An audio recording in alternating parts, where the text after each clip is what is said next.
ಮೀಡಿಯಾಗಳಿಗೆ effect ಆಗುತ್ತೆ.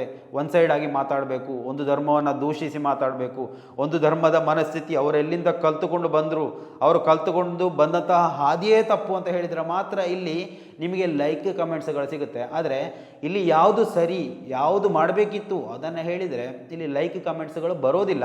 So ಆ ಒಂದು ಕಾರಣಕ್ಕೆ ಇಂತಹ ವಿಚಾರಗಳನ್ನು ಯಾವುದೇ ಮಾಧ್ಯಮಗಳು, ಥರ್ಡ್ ಕ್ಲಾಸ್ ಮೀಡಿಯಾಗಳು ಹೇಳೋದಿಲ್ಲ. ಯಾವುದೇ ಸಮುದಾಯವನ್ನು ನೋಡ್ಲಿಕ್ಕೆ ಹೋಗಬೇಡ್ರಿ, ಅದು ಹಿಂದೂ ಆದ್ರೂ ಸರಿ, ಅದು ಮುಸಲ್ಮಾನರಾದ್ರೂ ಸರಿ, ಅವರ ಮೇಲೆ ನಿರ್ದಾಕ್ಷಿಣ್ಯ ಕ್ರಮವನ್ನು ವಹಿಸಬೇಕು. ಒಂದು ಮಸೀದಿ ಎದುರುಗಡೆಗೆ ಬಂದ ತಕ್ಷಣ ಕಲ್ಲು ಚಪ್ಪಲಿಯನ್ನು ಎಸೆತಾರೆ ಅಂತಂದ್ರೆ ಇದೊಂದು ಅತ್ಯಂತ ಹೀನವಾದಂತಹ ಕೃತ್ಯ.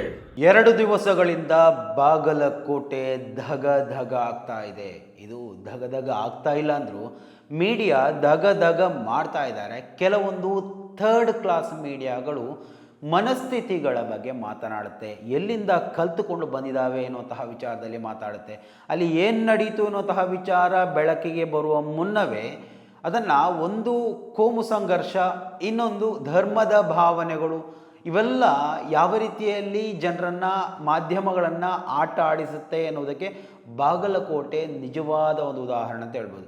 ನಿಜವಾಗ್ಲೂ ಬಾಗಲಕೋಟೆಯಲ್ಲಿ ಏನು ನಡೀತಾ ಇತ್ತು, ಯಾಕಾಗಿ ಈ ಒಂದು ಸಂಘರ್ಷ ನಡೆಯಿತು, ಸೊ ಇವೆಲ್ಲವನ್ನ ಎಕ್ಸ್ಪ್ಲೈನ್ ಮಾಡೋದನ್ನು ಬಿಟ್ಟು ಕೆಲವೊಂದು ಥರ್ಡ್ ಕ್ಲಾಸ್ ಮೀಡಿಯಾಗವರು ಏನು ಮಾಡುತ್ತೆ ಅಂತ ಹೇಳಿದರೆ ಇದೊಂದು ಬರೀ ಒಂದು ಧರ್ಮವನ್ನು ಮಾತ್ರ ಶೂಟೌಟ್ ಮಾಡುವಂತಹ ಒಂದು ಪ್ರಯತ್ನವನ್ನು ಮಾಡುತ್ತೆ. ಆದರೆ ನಾವು ಆ ಒಂದು ಪ್ರಯತ್ನಕ್ಕೆ ಕೈ ಹಾಕೋದಿಲ್ಲ. ಇಲ್ಲಿ ಯಾರು ತಪ್ಪು ಮಾಡಿದರು, ಏನಾಯಿತು, ಯಾರೆಲ್ಲ ವಿವರಣೆ ಕೊಟ್ಟರು, ಕಂಪ್ಲೀಟ್ ಮಾಹಿತಿ ಇವತ್ತು ಈ ಒಂದು ಚಾನಲ್ ಮುಖಾಂತರ ನಿಮ್ಮ ಮುಂದೆ ತರ್ತಾ ಇದ್ದೇವೆ. ಸೊ ಯಾರೆಲ್ಲ ವೀಕ್ಷಣೆ ಮಾಡ್ತಾ ಇದ್ದೀರಾ, ಈ ಒಂದು ವಿಡಿಯೋವನ್ನು ನೀವು ಮೊದಲನೇ ಬಾರಿ ವೀಕ್ಷಣೆ ಮಾಡ್ತಾ ಇದ್ದರೆ ಖಂಡಿತವಾಗಿಯೂ ಈ ಒಂದು ಚಾನಲನ್ನು ಸಬ್ಸ್ಕ್ರೈಬ್ ಮಾಡ್ಕೊಂಡು ನೋಡಿ. ಮಾತ್ರ ಅಲ್ಲ, ನಿರಂತರವಾಗಿ ಇಂತಹ ಅಪ್ಡೇಟ್ಗಳನ್ನು ನಿಮ್ಮ ಮುಂದೆ ತರುವಂತಹ ಪ್ರಯತ್ನವನ್ನು ನಾವು ಮಾಡ್ತೀವಿ.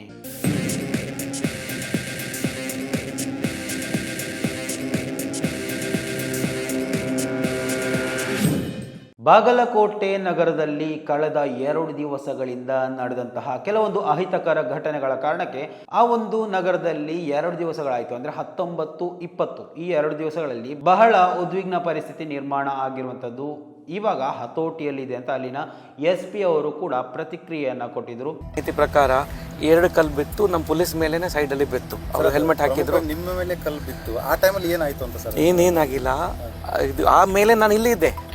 ಆದ ನಂತರ 1.5 hour ಪ್ರೊಸೆಷನ್ ನಡೀತಾ ಇತ್ತು. ನಾವು ಪ್ರೊಸೆಷನ್ ಮುಗಿಸಿದ್ದೀವಿ ಪೀಸ್ಫುಲಿ, ಎಲ್ಲ ಕ್ಲೋಸ್ ಆಗಿದೆ, ಜನ ಡಿಸ್ಪರ್ಸ್ ಆಗಿದ್ದಾರೆ. ಏನಿಲ್ಲ, ನಿಮ್ಮ ಮುಂದೆ ನಿಂತ್ಕೊಂಡು ಸ್ಟೇಟ್ಮೆಂಟ್ ಕೊಡ್ತಾ ಇದ್ವಿ. ಏನಾಗಿದೆ, ಸ್ಲೈಟ್ ಸ್ಕ್ರಾಚ್ ಇತ್ತು, ಅದ್ರ ಏನಿಲ್ಲ ಇಂಜರಿ ಇಲ್ಲ, ಮೇಜರ್ ಏನು ಇಂಜರಿ ಇಲ್ಲ. ಕಲ್ಲು 2 ಕಡೆ ಬಂದಿದೆ, ನಮ್ಮ ಪೊಲೀಸ್ ಮೇಲೆ ಬಂದಿದೆ, ಯಾರು ಪಬ್ಲಿಕ್ ಮೇಲೆ ಬಂದಿಲ್ಲ, ಇದು ಕ್ಲಿಯರ್. ಅದನ್ನು ಕೂಡ ಚೆಕ್ ಮಾಡ್ತೀವಿ, ಚಪ್ಪಲಿ ಕೂಡ ಚೆಕ್ ಮಾಡ್ತೀವಿ. ಈಗ ಎಲ್ಲ ವಿಡಿಯೋಸ್ ಚೆಕ್ ಮಾಡ್ತಾ ಇದೀವಿ, ಚೆಕ್ ಮಾಡಿ ಕನ್ಫರ್ಮ್ ಮಾಡಿ ನಾವು ಚೆಕ್ ಮಾಡ್ತೀವಿ. ಇದು ಮಸ್ಜಿದ್ ಟೈಮ್ ಮುಗೀತು, ನಮಾಜು ಟೈಮ್ ಮುಗೀತು. ನಮಾಜ್ ಅವರು 9:30, 9:40 ಆಲ್ಮೋಸ್ಟ್ 10 ತನಕ ಇದೆ. ಅದು ಆಲ್ಮೋಸ್ಟ್ ಮುಗಿದ ನಂತರನೇ ಬಂತು. ಇದು ಅದಕ್ಕೆ ಹೇಳಲಿಲ್ಲ, ಯಾರು ಕಿಟ್ಕಡೆಯವರು ಮಾಡಿದ್ದಾರೆ, ಮಿಸ್ಕ್ರೆಂಟ್ ಅವರು ಮಾಡಿದ್ದಾರೆ. ಯಾರು ಈ ಥರ ಧರ್ಮದ್ದು ಈ ಥರ ಏನಿಲ್ಲ, ಎಲ್ಲ ನಮ್ಮ ಬಾಗಲಕೋಟೆಯಲ್ಲಿ ಶಾಂತಪ್ರಿಯ ಇದ್ದಾರೆ. ಮತ್ತು ಇದು ನಾನು ಯಾಕೆ ಹೇಳ್ತಾ ಇದ್ದೀನಿ, ಇದು ಆದ ನಂತರ ಎಲ್ಲರೂ ಅವ್ರ ಪರವಾಗಿ ಹೋಗಿದ್ದಾರೆ. ಪ್ರೊಸೆಷನ್ ಪೀಸ್ಫುಲ್ ಆಗಿ ಮುಗೀತು, ಇವರು ಕೂಡ ನಮಾಜ್ ಮಾಡಿ ಮುಗಿಸ್ಕೊಂಡು ನಮ್ಮ ಮನೆಗೆ ಹೋಗಿದ್ದಾರೆ. ಈಗ ಇಲ್ಲಿ ಯಾರು ಜನ ಸೇರಿಲ್ಲ, ಪೀಸ್ಫುಲ್ಲಿ ಮುಗೀತು.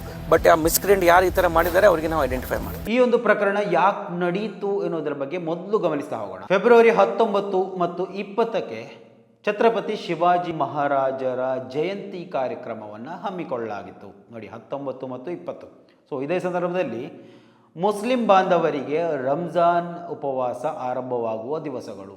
ಸೊ ಈ ಒಂದು ಸಂದರ್ಭದಲ್ಲಿ ನೋಡಿ, ನಿಜವಾಗ್ಲೂ ಇಂತಹ ಒಂದು ಕಾರ್ಯಕ್ರಮಗಳನ್ನು ಮಾಡುವಾಗ ಧರ್ಮಗಳ 2 ಆಚರಣೆಗಳು ಇದೆ ಅಂತ ಹೇಳುವಾಗ ಅಲ್ಲಿ ಪೊಲೀಸರು ನಿಷ್ಪಕ್ಷಪಾತವಾಗಿ ಒಂದು ವಿಚಾರಗಳನ್ನು ಕೈಗೊಳ್ಳಬೇಕು. ಅಂದರೆ ಮಸೀದಿಗಳಲ್ಲೂ ಜನ ಸೇರಿರ್ತಾರೆ, ಅಥವಾ ದೇವಸ್ಥಾನಗಳಲ್ಲೂ ಆ ಒಂದು ಮೆರವಣಿಗೆಯಲ್ಲೂ ಜನ ಸೇರಿರ್ತಾರೆ. ಸೊ ಅದನ್ನು ಹತೋಟಿಗೆ ತರಲಿಕ್ಕೋಸ್ಕರ ಏನೆಲ್ಲ ಮುಂಜಾಗ್ರತಾ ಕ್ರಮಗಳನ್ನು ಕೈಗೊಳ್ಳಬೇಕು ಅದನ್ನು ಕೈಗೊಳ್ಳಲೇಬೇಕು. ನೋಡಿ, ಈ ಒಂದು ಮೆರವಣಿಗೆ ಅಂತ ಹೇಳುವಾಗ ಒಂದು ರೀತಿಯಲ್ಲಿ ಆಯ ತಪ್ಪಿದಂತಹ ಕೆಲವೊಂದು ಕೃತ್ಯಗಳು ಕೂಡ ನಡೆಯುತ್ತೆ.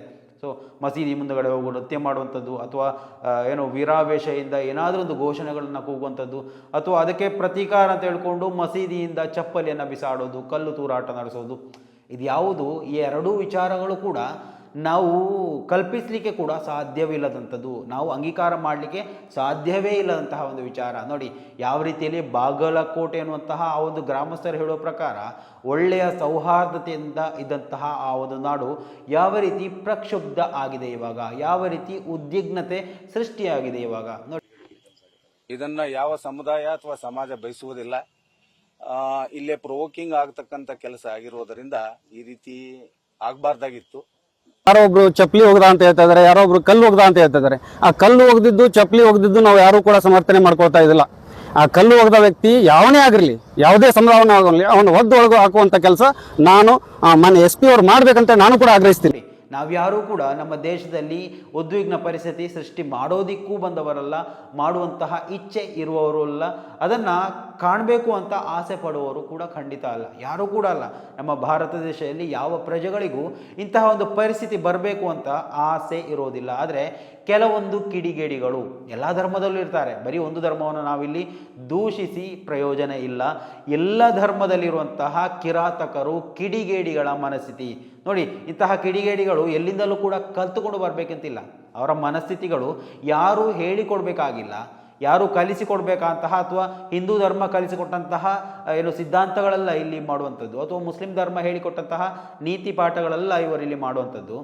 ಯಾವ ಧರ್ಮವೂ ಹೇಳಿಕೊಡದಂತಹ ವಿಚಾರಗಳನ್ನು ಆಯಾ ಧರ್ಮಗಳಲ್ಲಿರುವಂತಹ ಕಿಡಿಗೇಡಿಗಳು ಮಾಡುವಂತಹ ಒಂದು ಪ್ರಯತ್ನ ಮೊದಲೇ ಹೇಳ್ತಾ ಇದ್ದೇನೆ.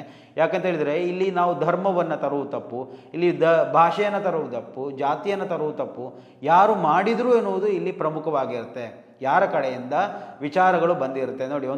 ಒಂದು ಧರ್ಮ ಪ್ರಚೋದನೆ ಮಾಡುತ್ತೆ, ಇನ್ನೊಂದು ಧರ್ಮ ರಿಯಾಕ್ಟ್ ಮಾಡುತ್ತೆ. ಇಲ್ಲಿ ತಪ್ಪಿತಸ್ಥರು ಯಾರು ಅಂತ ಕೇಳಿದರೆ, ಪ್ರಚೋದನೆ ಮಾಡಿದವನನ್ನು ಅರೆಸ್ಟ್ ಮಾಡಬೇಕು, ರಿಯಾಕ್ಟ್ ಮಾಡಿದವನನ್ನು ಅರೆಸ್ಟ್ ಮಾಡಬೇಕು. ಮಾತ್ರ ಅಲ್ಲ, ಮುಂದಿನ ದಿವಸಗಳಲ್ಲಿ ಇಂತಹ ವಿಚಾರಗಳು ನಡೀಲೇಬಾರದು ಎನ್ನುವಷ್ಟರ ಮಟ್ಟಿಗೆ ಕಾನೂನಾತ್ಮಕವಾಗಿ ಇಲ್ಲಿ ನ್ಯಾಯವನ್ನು ಒದಗಿಸಿಕೊಡಬೇಕು. ಆ ರೀತಿಯ ಕಠಿಣವಾದಂಥ ಶಿಕ್ಷೆ ಆಗಲೇಬೇಕು. ನೋಡಿ, ನಾವು ಈ ಒಂದು ವಿಚಾರದಲ್ಲಿ ಹೆಚ್ಚಾಗಿ ಓಲೈಕೆ ಯಾವ ಧರ್ಮವನ್ನು ಮಾಡುವುದು ಸರಿಯಲ್ಲ.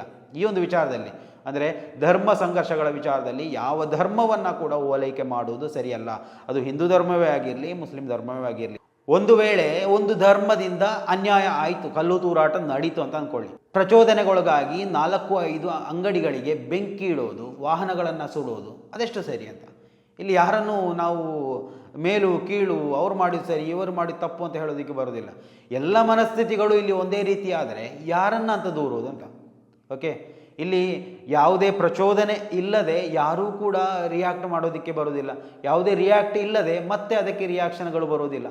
ಓಕೆ, ಎಲ್ಲರೂ ಸುಮ್ಮನಿದ್ರೆ ಇಂತಹ ವಿಚಾರಗಳು ಬೆಳಕಿಗೆ ಬರೋದಿಲ್ಲ. ಸೊ ಇಂತಹ ಮಾತುಗಳು ಯಾರೂ ಕೂಡ ಮಾತಾಡೋದಿಲ್ಲ. ಮೀಡಿಯಾಗಳಿಗೆ ಎಫೆಕ್ಟ್ ಆಗುತ್ತೆ.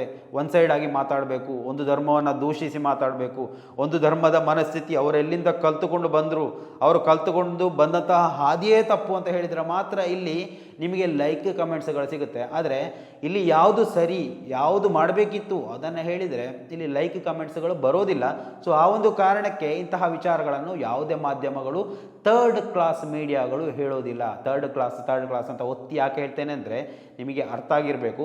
ಮನಸ್ಥಿತಿಗಳ ಬಗ್ಗೆ ಪಾಠ ಹೇಳುವವರು ಇದನ್ನು ನೋಡಲೇಬೇಕು, ಅವರಿಗೆ ಅರ್ಥ ಮಾಡಿಸಲೇಬೇಕು. ಮಾಧ್ಯಮ ಯಾವುದೇ ಆಗಿರಲಿ, ಇಲ್ಲಿ ಯಾವುದೇ ವಿಚಾರಗಳ ಬಗ್ಗೆ ಮಾತಾಡುವಾಗ ನೋಡಿ, ಮಾಧ್ಯಮ ನಿಷ್ಪಕ್ಷಪಾತವಾಗಿಲ್ಲ ಎನ್ನುವುದಕ್ಕೆ ಇದೇ ಒಂದು ಉದಾಹರಣೆ. ಯಾವುದೇ ಪಕ್ಷಪಾತ ಇಲ್ಲದೆ ಇಲ್ಲಿ ವರದಿಗಳನ್ನು ವಿತರಣೆ ಮಾಡ್ತಿದ್ರೆ ಅಲ್ಲಿ ಉದ್ವಿಗ್ನತೆ ಸೃಷ್ಟಿಯಾಗುವಂತಹ ಅವಕಾಶಗಳೇ ಇರಲಿಲ್ಲ. ಅಲ್ಲಿನ SP ಗೋಯಲ್ ಅವರು ಹೇಳ್ತಾರೆ, ಒಂದು ಚಪ್ಪಲಿ 2 ಕಲ್ಲು, ಅದು ಬಿದ್ದಿರುವುದು ಪೊಲೀಸ್ ಅಧಿಕಾರಿಗಳ ಮೇಲೆ, ಒಂದು SP ಮೇಲೆ, ಇನ್ನೊಂದಿಬ್ಬರು ಕಾನ್ಸ್ಟೇಬಲ್ಗಳ ಮೇಲೆ ಬಿದ್ದಿರುವಂಥದ್ದು. ಯಾವುದೇ ಅಹಿತಕರ ಘಟನೆಗಳು ನಡೆದಿಲ್ಲ. ಎರಡೂ ಧರ್ಮದವರು ಒಳ್ಳೆ ರೀತಿಯಲ್ಲಿ ಸಹಕಾರ ಕೊಟ್ಟಿದ್ದಾರೆ. ಯಾವುದೇ ಕಾರಣಕ್ಕೂ ಉದ್ವಿಗ್ನತೆ ಸೃಷ್ಟಿ ಮಾಡಿಲ್ಲ. ನೀವು ಮಾಡೋದಕ್ಕೆ ಬಿಡಬೇಡಿ ಅಂತ ಮಾಧ್ಯಮವನ್ನು ವಿನಂತಿ ಮಾಡ್ಕೊಳ್ತಾ ಇದ್ರು. ಆದರೂ ಕೂಡ ಮಾಧ್ಯಮದವರು ಬಿಡಲೇ ಇಲ್ಲ. ಇಂತಹ ಅವಕಾಶಗಳನ್ನು ಸಿಕ್ಕಿದರೆ ಮಾಧ್ಯಮ ಬಿಡೋದಿಲ್ಲ ಅನ್ನೋದಕ್ಕೆ ಇದೇ ಒಂದು ಉದಾಹರಣೆ ಹೇಳಬೇಕು. ಸೊ ಏನೇ ಇರಲಿ, ನಾವು ಯಾವುದೇ ವಿಚಾರದಲ್ಲಿ ಉದ್ವಿಗ್ನತೆ ಸೃಷ್ಟಿ ಮಾಡೋದಕ್ಕೆ ಬಂದವರಲ್ಲ. ಸೊ ಅಲ್ಲಿ ಏನು ನಡೀತು, ಅಲ್ಲಿಗೆ ಪ್ರತಿಕ್ರಿಯೆ ಏನಾಯಿತು ಅನ್ನೋದರ ಬಗ್ಗೆ ಸಣ್ಣ ಮಾಹಿತಿಯನ್ನು ಕೊಡ್ತಾ ಹೋಗ್ತೇನೆ. ಫೆಬ್ರವರಿ 19 ಮತ್ತು 20ನೇ ದಿವಸದಂದು ನಡೆಯಬೇಕಿದ್ದಂತಹ ಛತ್ರಪತಿ ಶಿವಾಜಿ ಮಹಾರಾಜರ ಜಯಂತಿ ಕಾರ್ಯಕ್ರಮದಲ್ಲಿ ಆ ಒಂದು ಮೆರವಣಿಗೆ ಸಾಗ್ತಾ ಇದ್ದಂತಹ ಸಂದರ್ಭದಲ್ಲಿ ಹಳೇಪೇಟೆಯ ಪಂಕ ಮಸೀದಿಯ ಬಳಿ ಈ ಒಂದು ಘಟನೆ ನಡೆದಿರುವಂಥದ್ದು. ಸೊ ಈ ಒಂದು ಪಂಕ ಮಸೀದಿಯ ಬಳಿ ಮೆರವಣಿಗೆ ಸಾಗ್ತಾ ಇದೆ. ಸೊ ಒಂದು ಮಸೀದಿಯ ಹತ್ತಿರ ತಲುಪಿಲ್ಲ ಅಂತ ಹೇಳಲಾಗ್ತಾ ಇದೆ. ಆದರೆ ಮಸೀದಿಯಲ್ಲಿ ರಿಯಾಕ್ಷನ್ ಆಗಿರೋದು ಆ ಒಂದು ಮಸೀದಿಯ ಆ ಒಂದು ದಾರಿಯಿಂದ ನಡ್ಕೊಂಡು ಹೋಗುವಂಥ ಸಂದರ್ಭದಲ್ಲಿ ಕೆಲವೊಂದು ಮಾತುಗಳ ಪ್ರಕಾರ ಅಲ್ಲಿ ಘೋಷಣೆಗಳನ್ನು ಕೂಗಲಾಗಿತ್ತು, ಅವ್ಯಾಚ್ಯ ಪದಗಳನ್ನು ಬಳಸಲಾಗಿತ್ತು. ಇದರಿಂದ ಪ್ರಕ್ಷೋಭಿತರಾದಂತಹ ಮಸೀದಿಯಲ್ಲಿದ್ದಂತಹ ಕೆಲವೊಂದು ಪುಂಡಾರಿಗಳು ಅಲ್ಲಿಂದ ಚಪ್ಪಲಿ ಎಸೆಯುವಂತಹ ಪ್ರಯತ್ನವನ್ನು ಮಾಡಿದ್ದಾರೆ. ಅಲ್ಲಿ ಸಿಕ್ಕಂತಹ ಕಲ್ಲುಗಳನ್ನು ಎಸೆಯುವಂತಹ ಪ್ರಯತ್ನವನ್ನು ಮಾಡಿದ್ದಾರೆ. ಸೊ ಈ ಒಂದು ಕಲ್ಲೆಸೆತದಿಂದಾಗಿ ಯಾವುದೇ ಏನು ಶಿವಾಜಿ ಮೂರ್ತಿಗೆ ಇರ್ಬೋದು ಅಥವಾ ದೇವರ ಮೂರ್ತಿಗೆ ಯಾವುದೇ ಹಾನಿಯಾಗಿಲ್ಲ, ಹಿಂದೂ ಕಾರ್ಯಕರ್ತರಿಗೆ ಯಾವುದೇ ತೊಂದರೆಗಳಾಗಿಲ್ಲ. ಇಲ್ಲಿ ಈ 2 ಕಲ್ಲುಗಳು ಮತ್ತು ಚಪ್ಪಲಿ ಬಂದು ಬಿದ್ದಿರುವಂಥದ್ದು ಪೊಲೀಸರ ಮೇಲೆ, ಆ SP ಗೋಯಲ್ SP ಅವರ ಮೇಲೆ, ಆಮೇಲೆ 2 ಕಾನ್ಸ್ಟೇಬಲ್ಗಳ ಮೇಲೆ ಹೋಗಿ ಬಿದ್ದಿರುವಂಥದ್ದು ಎನ್ನುವಂತಹ ವಿಚಾರ ಅವರೇ ಸ್ಪಷ್ಟಪಡಿಸಿರುವಂಥದ್ದು. ಬೇರೆ ಯಾರಿಗೂ ಗಾಯಗಳಾಗಿಲ್ಲ ಅಂತ ಅವರು ಪತ್ರಿಕಾಗೋಷ್ಠಿಯಲ್ಲಿ ಹೇಳಿರುವಂತಹ ವಿಚಾರ ನೀವು ಕೂಡ ಗಮನಿಸಿರ್ತೀರಾ. ಸೊ ಈ ಒಂದು ವಿಚಾರ ನಡೆದದ್ದೇ ತಡ ಅಲ್ಲಿ ಸೇರಿದಂತಹ ಗುಂಪು ನೋಡಿ, ಅದು ಯಾವ ಮನಸ್ಥಿತಿಯ ಗುಂಪು ಅಂತ ನಾವು ಹೇಳೋದಲ್ಲ. ಸೊ ಈ ಗುಂಪಿಗೂ ಕೂಡ ಅದೇ ಮನಸ್ಥಿತಿ, ಯಾರು ಅಲ್ಲಿ ಕಲ್ಲು ತೂರಾಟ ಮಾಡಿದಂತಹ ವ್ಯಕ್ತಿಗಳ ಮನಸ್ಥಿತಿ ಏನಿದೆ ಅದೇ ಮನಸ್ಥಿತಿಯಲ್ಲಿ ಬೆಳೆದು ಬಂದಂತಹ ಈ ಒಂದು ಗುಂಪು ಉದ್ರಿಕ್ತಗೊಂಡು ಅಲ್ಲೇನು ಮಾಡುತ್ತೆ ಹೇಳಿದರೆ ಅಲ್ಲಿನ ಅಂಗಡಿ ಮುಗ್ಗಟ್ಟುಗಳಿಗೆ ಬೆಂಕಿ ಕೊಡುತ್ತೆ, ಅಲ್ಲಿನ ವಾಹನಗಳಿಗೆ ಬೆಂಕಿ ಹಚ್ಚುತ್ತೆ. ಸೊ ಇವೆಲ್ಲ ಅವಾಂತರಗಳು, ಪರಿಸ್ಥಿತಿಗಳು ನಿರ್ಮಾಣ ಆಗ್ತಾ ಇದ್ದಂತೆ ಫೆಬ್ರವರಿ 24ರವರೆಗೆ 164 ಸೆಕ್ಷನ್ ಅನ್ನು ಜಾರಿ ಮಾಡಿ ಆದೇಶ ಹೊರಪಡಿಸಲಾಗಿದೆ. ಇನ್ನು ಈ ಒಂದು ಕಲ್ಲು ತೂರಾಟ ಪ್ರಕರಣ ಇರ್ಬೋದು ಅಥವಾ ಸಾರ್ವಜನಿಕ ಆಸ್ತಿ ಪಾಸ್ತಿಗಳಿಗೆ ಹಾನಿ ಮಾಡಿದಂತಹ ವಿಚಾರ ಇರ್ಬೋದು, ಬೆಂಕಿ ಕೊಟ್ಟಂತಹ ವಿಚಾರ ಇರ್ಬೋದು, ಇವೆಲ್ಲ ವಿಚಾರಕ್ಕೆ ಸಂಬಂಧಪಟ್ಟು 7-8 ಮಂದಿಯನ್ನು ಪೊಲೀಸರು ಬಂಧಿಸುವಂತಹ ಪ್ರಯತ್ನವನ್ನು ಕೂಡ ಮಾಡಿದ್ದಾರೆ. ನಿಜಕ್ಕೂ ಶ್ಲಾಘನೀಯವಾದಂತಹ ವಿಚಾರ. ಒಂದು ಧರ್ಮಕ್ಕೆ ಸೀಮಿತವಾಗಿ ಒಂದು ಮೆರವಣಿಗೆ ನಡೆಯುವಂತಹ ಸಂದರ್ಭದಲ್ಲಿ ಅಲ್ಲಿ ಪ್ರಕ್ಷುಬ್ಧ ವಾತಾವರಣಗಳು ಸೃಷ್ಟಿಯಾಗದೇ ರೀತಿಯಲ್ಲಿ ಪೊಲೀಸರು ಹರಸಾಹಸ ಪಡ್ತಾರೆ. ಆದರೂ ಕೂಡ ಅವಾಂತರಗಳು ನಡೆದು ಹೋಗುತ್ತೆ. ನೋಡಿ, ಎಲ್ಲ ಕಾರ್ಯಕರ್ತರು ಒಂದೇ ರೀತಿಯಲ್ಲಿ ಇರುವುದಿಲ್ಲ. ಏನೋ ಈ ಮಸೀದಿ, ಮಂದಿರ, ಅದು ಇದು ಅಂತ ಹೇಳುವಾಗ ನೋಡಿ, ಯಾರೇ ಆಗಿರಲಿ, ಮುಸಲ್ಮಾನರ ರ್ಯಾಲಿ ಹೋಗ್ತಾ ಇದ್ರು, ಮಂದಿರಗಳ ಮುಂದು ಭಾಗದಲ್ಲಿ ಹೋಗುವಂತಹ ಸಂದರ್ಭದಲ್ಲಿ ಒಂದು ರೀತಿಯಲ್ಲಿ ಶಾಂತಿಯನ್ನು ಕಾಪಾಡಬೇಕಾದದ್ದು ಅವರ ಧರ್ಮ ಪದ್ಧತಿ. ಅದು ಮುಸಲ್ಮಾನರು ಮಾಡಬೇಕು, ಹಿಂದೂಗಳು ಮಾಡಬೇಕಂತಹ ಒಂದು ಕೆಲಸ. ಸೊ ಅದನ್ನು ಮಾಡದೆ ಹೋಗುವಾಗ ಇಂತಹ ಅವಾಂತರಗಳು ಸೃಷ್ಟಿಯಾಗುವಂಥದ್ದು. ಇಲ್ಲಿ ಯಾರನ್ನೂ ತಪ್ಪು ಸರಿ ಅಂತ ಹೇಳುವಂಥ ವಿಚಾರ ಅಲ್ಲ. ಸೊ ಇವುಗಳು ಎಲ್ಲಿ ಆರಂಭವಾಗುತ್ತೆ ಅದನ್ನೇ ನಾವು ಮೊಟಕುಗೊಳಿಸಿದರೆ ನೋಡಿ, ಇಂತಹ ಅವ್ಯಾಚ ಘೋಷಣೆಗಳು ಇರ್ಬೋದು ಅಥವಾ ಕಲ್ಲು ತೂರಾಟಗಳು ಎಲ್ಲಿ ಆರಂಭ ಆಗುತ್ತೆ, ಆರಂಭ ಆಗೋದಕ್ಕೆ ಕಾರಣಗಳೇನು, ಇವುಗಳನ್ನು ಹುಡುಕ್ತಾ ಹೋಗಬೇಕು. ಅದು ಬಿಟ್ಟು ಧರ್ಮಗಳ ಮನಸ್ಥಿತಿಯನ್ನು ಅಥವಾ ಧರ್ಮಗಳು ಏನು ಹೇಳ್ಕೊಡುತ್ತೆ, ಇದನ್ನೇ ಹೇಳ್ಕೊಡುತ್ತಾ ಎನ್ನುವಂತಹ ವಿಚಾರಗಳ ಬಗ್ಗೆ ಎಲ್ಲ ಮೊದಲು ಮಾತಾಡಬೇಕಾದದ್ದು. ಏನು ನಡೀತು ಅದನ್ನು ನಾವು ಮುಂದಿನ ದಿವಸಗಳಲ್ಲಿ ನಡೆಯದೇ ಇರೋ ಥರ ನೋಡಿದರೆ ಇಂತಹ ಅಹಿತಕರ ಘಟನೆಗಳು, ಇಂತಹ ಕಿಡಿಗೇಡಿಗಳು ಉದ್ಭವ ಆಗೋದಿಲ್ಲ. ಇನ್ನು ಕರ್ನಾಟಕದ ಮುಖ್ಯಮಂತ್ರಿಯವರು ಈ ಒಂದು ವಿಚಾರವನ್ನು ಖಂಡಿಸಿರುವಂಥದ್ದು. ಇಂತಹ ಅಹಿತಕರ ಘಟನೆ ನಡೆಯೋದಕ್ಕೆ ನಮ್ಮ ಸರ್ಕಾರ ಬಿಡೋದಿಲ್ಲ ಎನ್ನುವಂತಹ ವಿಚಾರವನ್ನು ಕೂಡ ಹೇಳಿರುವಂಥದ್ದು. ಮಾತ್ರ ಅಲ್ಲ, ಈ ಒಂದು ವಿಚಾರವಾಗಿ ಯಾರೆಲ್ಲ ತಪ್ಪಿತಸ್ಥರಿದ್ದಾರೆ ಅವರಿಗೆ ಕಠಿಣವಾದಂತಹ ಶಿಕ್ಷೆಯನ್ನು ಕೂಡ ಮಾಡ್ತೀವಿ ಅಂತ ಪ್ರತಿಕ್ರಿಯೆ ಕೊಟ್ಟಿರುವಂಥದ್ದು. ಮಾತ್ರ ಅಲ್ಲ, ಅಲ್ಲಿನ ಗ್ರಾಮಸ್ಥರು, ಅಲ್ಲಿನ ಹಿಂದೂ ಮುಖಂಡರುಗಳು ಅಥವಾ ಅಲ್ಲಿನ ಪೊಲೀಸ್ ಅಧಿಕಾರಿ ಯಾವ ರೀತಿಯಲ್ಲಿ ಪ್ರತಿಕ್ರಿಯೆ ಕೊಟ್ಟರು ಎನ್ನುವುದನ್ನು ಗಮನಿಸಿಕೊಂಡು ಈ ಒಂದು ವಿಡಿಯೋವನ್ನು ಮುಕ್ತಾಯ ಮಾಡೋಣ. ಬಾಗಲಕೋಟೆ ನಗರದಲ್ಲಿ ಒಂದು ಮಸೀದಿ ಎದುರುಗಡೆಗೆ ಬಂದ ತಕ್ಷಣ ಕಲ್ಲು ಚಪ್ಪಲಿಯನ್ನು ಎಸೆತಾರೆ ಅಂತಂದ್ರೆ ಇದೊಂದು ಅತ್ಯಂತ ಹೀನವಾದಂತಹ ಕೃತ್ಯ. ಇದು ಈ ದೇಶದ್ರೋಹಿ ಕೃತ್ಯ, ಇದು ಹಿಂದೂ ದ್ರೋಹಿ ಕೃತ್ಯ. ಇದು ಛತ್ರಪತಿ ಶಿವಾಜಿಯ ಮೆರವಣಿಗೆ ಮೇಲೆ ಕಲ್ಲು ಎಸೆದಿದ್ದಲ್ಲ, ಇದು ಹಿಂದೂಗಳ ಮೇಲೆ, ಹಿಂದೂ ಧರ್ಮದ ಮೇಲೆ, ದೇಶದ ಮೇಲೆ ಕಲ್ಲು ಎಸೆದಿದ್ದು ಅಂತ ಅನ್ನೋದನ್ನ ನೆನಪಿಟ್ಕೊಳ್ಳಿ. ಸೊ ಈ ರೀತಿಯ ಮಾನಸಿಕತೆ ಇದೆಯಲ್ಲ, ಈ ಮಾನಸಿಕತೆಯ ವಿರುದ್ಧ ಹೋರಾಟ ಮಾಡಬೇಕಾಗಿದೆ. ಇವತ್ತು ಕಲ್ಲು ಒಬ್ಬ SP ಅವರ ಮೇಲೆ ಬಿದ್ದಿದೆ. ನಿನ್ನೆ ರಾತ್ರಿ ನಡೆದಂಥ ಘಟನೆ ನಿಜವಾಗಿಯೂ ವಿಷಾದನೀಯ. ಈ ಸಂದರ್ಭದಲ್ಲಿ ಇಲಾಖೆಯವರು ಕಟ್ಟುನಿಟ್ಟಿನ ಕ್ರಮ ಕೈಗೊಂಡಿದ್ದರೆ ಈ ರೀತಿ ಆಗುತ್ತಿರಲಿಲ್ಲ ಅಂತಕ್ಕಂಥ ಭಾವನೆ ನಮ್ಮದು. ಯಾಕಂದ್ರೆ ನಿನ್ನೆ ತಾನೇ ಪವಿತ್ರ ರಂಜಾನ ಪ್ರಾರಂಭವಾಗಿದೆ. ರಾತ್ರಿ ತರಾವಿ ನಮಾಜು 9 ಗಂಟೆಯಿಂದ 10 ಗಂಟೆವರೆಗೆ ನಡೆಯುತ್ತದೆ. ಈ ಸಂದರ್ಭದಲ್ಲಿ ನಾವು ಇನ್ನೊಬ್ಬರ ಕೋಮಿನ ಆಚರಣೆಗೆ ಆಗಲಿ ಅಥವಾ ಅವರ ಸಂಭ್ರಮಕ್ಕೆ ನಮ್ಮ ಯಾವುದೇ ಅಡೆತಡೆ ಇರುವುದಿಲ್ಲ. ನಮಾಜ್ ಸಂದರ್ಭದಲ್ಲಿ ಇಲಾಖೆಯವರು ಅತ್ಯಂತ ಕ್ರಮಬದ್ಧವಾಗಿ ಇಲ್ಲಿ ನಿರ್ವಹಣೆ ಮಾಡಿದ್ದರೆ ಈ ಒಂದು ಅಹಿತಕರ ಘಟನೆ ನಡೆಯುತ್ತಿರಲಿಲ್ಲ ಅಂತಕ್ಕಂಥ ಮಾತನ್ನ ಈ ಸಂದರ್ಭದಲ್ಲಿ ನಾವು ಹೇಳಲಿಕ್ಕೆ ಇಷ್ಟಪಡ್ತೀವಿ. ಅಷ್ಟೇ ಅಲ್ಲದೆ ರಾತ್ರಿ ಸಮಯದಲ್ಲಿ ಈ ಘಟನೆಯ ನಂತರ ಅಲ್ಲೇ ಭಗವಾನ್ರ ಹತ್ತಿರ 2 ಗಾಡಿಗಳನ್ನು ಕೂಡ ಸುಟ್ಟು ಹಾಕಲಾಗಿದೆ. ಅದಕ್ಕೆ ಈ ಒಂದು ಕೃತ್ಯದಲ್ಲಿ, ಈ ಒಂದು ಅಪರಾಧದಲ್ಲಿ ಭಾಗಿಯಾದಂತವರನ್ನ ಸೂಕ್ತ ತನಿಖೆ ಮಾಡಿ ಎಲ್ಲರಿಗೂ ಸಮಾನವಾದಂತ ನ್ಯಾಯವನ್ನ ದೊರಕಿಸಿಕೊಡಬೇಕಾದಂತ ಕೆಲಸವನ್ನ ಬಾಗಲಕೋಟೆ ಜಿಲ್ಲಾ ಪೊಲೀಸ್ ಇಲಾಖೆ ಮಾಡಬೇಕಾಗುತ್ತೆ ಅಂತಕ್ಕಂಥ ಮಾತನ್ನ ಈ ಸಂದರ್ಭದಲ್ಲಿ ಹೇಳಲಿಕ್ಕೆ ಇಷ್ಟಪಡ್ತೀವಿ. ಇಲ್ಲಿ ಬಾಗಲಕೋಟೆ ನಗರದಲ್ಲಿ ನಿನ್ನೆ ನಡೆದಂಥ ಘಟನೆ, ಅಹಿತಕರ ಘಟನೆಯನ್ನು ಮೊಟ್ಟ ಮೊದಲನೇದಾಗಿ ನಾನು ಖಂಡಿಸ್ತೇನೆ. ಯಾಕಂದರೆ ಅಲ್ಲಿ ಶಿವಾಜಿಯವರ ಒಂದು ಪ್ರೊಸೆಷನ್ ನಡೀತಾ ಇತ್ತು. ಜೊತೆಗೆ ಮುಸಲ್ಮಾನರ ಒಂದು ರಂಜಾನ್ ಹಬ್ಬದ ಪ್ರಯುಕ್ತ ಒಂದು ಪ್ರಾರ್ಥನೆಯೂ ಕೂಡ ನಡೀತಾ ಇತ್ತು. ಆ ಒಂದು ಸಂದರ್ಭದಲ್ಲಿ ಬಹಳಷ್ಟು ಪ್ರಚೋದನೆಗೊಳಗಾಗಿ ಅಲ್ಲಿ ತಾವು ವಿಡಿಯೋದಲ್ಲಿ ಕೂಡ ನೋಡಿರ್ಬೋದು, ಒಂದು ಅಸಭ್ಯವಾಗಿ ವರ್ತನೆ ಮಾಡುವಂತಹ ಹಿಂದೂ ಸಹೋದರರು ಮತ್ತು ಮುಸಲ್ಮಾನ್ ಸಹೋದರರು ಕೂಡ ಅತಿರೇಕದ ಒಂದು ಏನು ಅವ್ರ ಮೇಲೆ ಹೋಗುವಂಥ ಒಂದು ಸಂದರ್ಭ, ಅಲ್ಲಿ ಪೊಲೀಸ್ ವ್ಯವಸ್ಥೆ ಕಂಟ್ರೋಲ್ ಮಾಡುವಂಥ ವ್ಯವಸ್ಥೆ. ಯಾಕೆಂದರೆ ಎದುರುಗಡೆ ಇರುವಂಥ ಒಬ್ಬ ವ್ಯಕ್ತಿ ಏನಾದರೂ ಪ್ರಚೋದನೆ ಮಾಡಿದರೆ ಅವ್ರಿಗೆ ರಿಯಾಕ್ಟ್ ಮಾಡೋದು ಸ್ವಾಭಾವಿಕ. ಆ ಒಂದು ಸಂದರ್ಭದಲ್ಲಿ ಇವತ್ತು ಮೊನ್ನೆ SP ಸಾಹೇಬರು ಒಂದು ಸ್ಟೇಟ್ಮೆಂಟಲ್ಲಿ ಹೇಳ್ತಾರೆ, ಈ ಒಂದು ಘಟನೆ ನಡೆದಿದ್ದು 10:06 ಅಂತೇಳಿ ಸರಿಯಾದ ಟೈಮನ್ನು ಕೂಡ ಹೇಳ್ತಾರೆ. ನಾನು ಮೊನ್ನೆ SP ಅವರಿಗೆ ಒಂದು ಪ್ರಶ್ನೆಯನ್ನು ಮಾಡಲಿಕ್ಕೆ ಬಯಸ್ತೀನಿ. ಕರ್ನಾಟಕದ ಒಂದು ಕಾನೂನಿನ ಪ್ರಕಾರ DJ ವ್ಯವಸ್ಥೆಯನ್ನು ಎಷ್ಟು ಗಂಟೆಗೆ ಸ್ಥಗಿತಗೊಳಿಸಬೇಕು? ಇದಕ್ಕೆ ಮೊನ್ನೆ SP ಅವರು ಉತ್ತರವನ್ನು ಕೊಡಬೇಕು. ಒಂದನೇದ್ದು. ಎರಡನೇದ್ದು, ಈ ಮೊದಲು ಈ ಥರನಾದಂತಹ ಘಟನೆಗಳು ಅದೇ ಪಂಕಾ ಮಸ್ಜಿದ್ ಏರಿಯಾದಲ್ಲಿ ನಡೆದಿದೆ. ಇವತ್ತು ಆ ಒಂದು ಘಟನೆ ನಡೆದರೂ ಕೂಡ ಅದನ್ನೆಲ್ಲವನ್ನು ಅವಲೋಕಿಸಿ ಅದೇ ಒಂದು ರಸ್ತೆಯಲ್ಲಿ ಆ ಒಂದು ಪ್ರೊಸೆಷನ್ಗೆ ಅವಕಾಶ ಕೊಡುವುದಾದರೂ ಯಾಕೆ? ಎರಡನೇದು. ಮೂರನೆಯದಾಗಿ, ಎರಡು ಕಡೆಯಿಂದ ಇವತ್ತು ಆ ವ್ಯಕ್ತಿ ಯಾರೋ ಒಬ್ರು ಚಪ್ಪಲಿ ಒಗ್ದ ಅಂತ ಹೇಳ್ತಾ ಇದ್ದಾರೆ, ಯಾರೋ ಒಬ್ರು ಕಲ್ಲು ಒಗ್ದ ಅಂತ ಹೇಳ್ತಾ ಇದ್ದಾರೆ. ಆ ಕಲ್ಲು ಒಗ್ದಿದ್ದು ಚಪ್ಪಲಿ ಒಗ್ದಿದ್ದು ನಾವು ಯಾರೂ ಕೂಡ ಸಮರ್ಥನೆ ಮಾಡ್ಕೊಳ್ತಾ ಇದ್ದಿಲ್ಲ.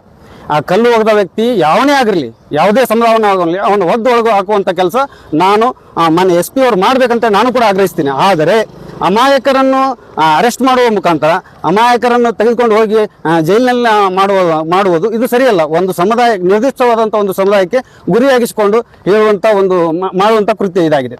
ಎರಡನೇದಾಗಿ ಏನಂತಂದರೆ, ಇವತ್ತು ಮೊನ್ನೆ SP ಅವರು ಮುಂಜಾನೆ ಒಂದು ಏನು ಪತ್ರಿಕಾಗೋಷ್ಠಿ ಮುಖಾಂತರ ಹೇಳ್ತಾರೆ, ನಾನು BNS 163 ಅನ್ನು ಜಾರಿ ಮಾಡಿದ್ದೀನಿ, ಸೊ 4-5 ದಿವಸದವರೆಗೂ ನಾವು ಯಾವುದಕ್ಕೂ ಅವಕಾಶ ಕೊಡೋದಿಲ್ಲ. ಓಕೆ, ನಾನು ಅದನ್ನು ಅಕ್ಸೆಪ್ಟ್ ಮಾಡ್ಕೊತೀನಿ. ಯಾವುದೇ ಒಂದು ಕೋಮುಗ ಒಂದು ಸೌಹಾರ್ದತೆ ಕಾಪಾಡುವ ಒಂದು ನಿಟ್ಟಿನಲ್ಲಿ ಈ ಒಂದು ಸ್ಟ್ಯಾಂಡ್ ತೆಗೆದುಕೊಂಡ್ರು ಅಂತೇಳಿ ನಾನು ಕೂಡ ಭಾವಿಸ್ತೀನಿ. ಆದರೆ ಈ ಒಂದು ಬಾಗಲಕೋಟ್ ಕ್ಷೇತ್ರದ ಮಾಜಿ MLA ವೀರಣ್ಣ ಚರಂತಿಮಠ್ ಅವರು 100 ಜನರನ್ನು ತೆಗೆದುಕೊಂಡು ಅಲ್ಲಿ ರೋಡ್ ಮುಖಾಂತರ ಇದು ಸರ್ಕಾರದ ರಸ್ತೆ, ನೀವ್ಯಾಕೆ ರಸ್ತೆ ಬಂದ್ ಮಾಡ್ತೀರಿ ಅಂತೇಳಿ ಇದು ಕರ್ತವ್ಯಕ್ಕೆ ಅಡ್ಡಿಪಡಿಸಿದಂಗಲ್ವಾ?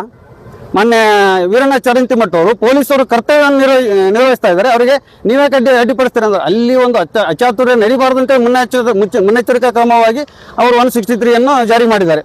ಇವರು ಹೇಳ್ತಾರೆ ಅಂತಂದ್ರೆ, ನಿಜವಾಗ್ಲೂ ಇದು ಬೈ ಎಲೆಕ್ಷನ್ನ ಅಜೆಂಡಾ ಆಗಿದೆ, ಇವರು ಉಪಯೋಗಿಸ್ತಾ ಇದ್ದಾರೆ. ಇವತ್ತು ಕಾಂಗ್ರೆಸ್ನ ಮಾನ್ಯ ಸಿದ್ದರಾಮಯ್ಯನವರು ಇದನ್ನು ಅರ್ಥ ಮಾಡ್ಕೊಳ್ಬೇಕು. ಈ ಹಿಂದೆ ಮಸ್ಜಿದಿಗಳು ಅನಾವಶ್ಯಕವಾಗಿ ಅಲ್ಲಲ್ಲಿ ಮಸ್ಜಿದ್ಗಳನ್ನು ಕಟ್ತಾ ಇದ್ದಾರೆ ಅಂತ ಪತ್ರಿಕಾಗೋಷ್ಠಿಗಳನ್ನು ಮಾಡ್ತಾರೆ.